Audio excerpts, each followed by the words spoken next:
Salam sejahtera. Sesiapa tengah nak cari Myvi punya boleh tengok sini. Okey. Suzuki Swift tahun 2013. 1.4. Okey. Ni bulanan dia hanya 400 lebih saja. Sekarang harga baru dalam 19,800 saja. Kereta cantik. Okey. Putih. Rim dia. Penting tayar tengok. Tayar masih ada lagi. Bunga. Okey, body dia. Dan tengok dalaman dia.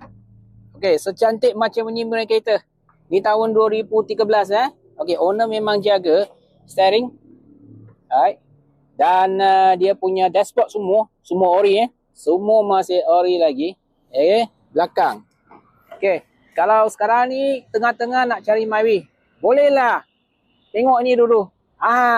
Dalam secantik tak kalah dengan Myvi. Okey, spacing dia lebih luas. Performance dia pun tak kalah Myvi punya tu. Okey, body dia lebih cantik. Macam ni. Ganas. Okey, dan belakang bonet dia. Okey, korang boleh tengok. Mari. Satu kereta dia masih simpan original Suzuki emergency kit. You rasa ni customer macam mana? Memanglah dia jaga kereta. Okey. So, kita pergi tengok dia punya engine macam mana. Mari. Kena tengok.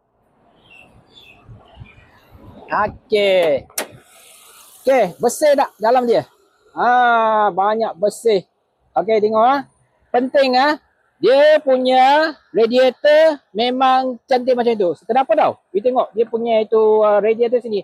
Masih ada coolant. So, kereta new Roadster ambil tak payah risau dia punya radiator semua. Okey. So, masih boleh loan 7 tahun. 4 lebih saja bulanan ni. Hubung Arik untuk dapat lebih detail dengan Suzuki ini. Ini salah satu pilihan kalau korang nak cari kereta compact macam itu. Okey?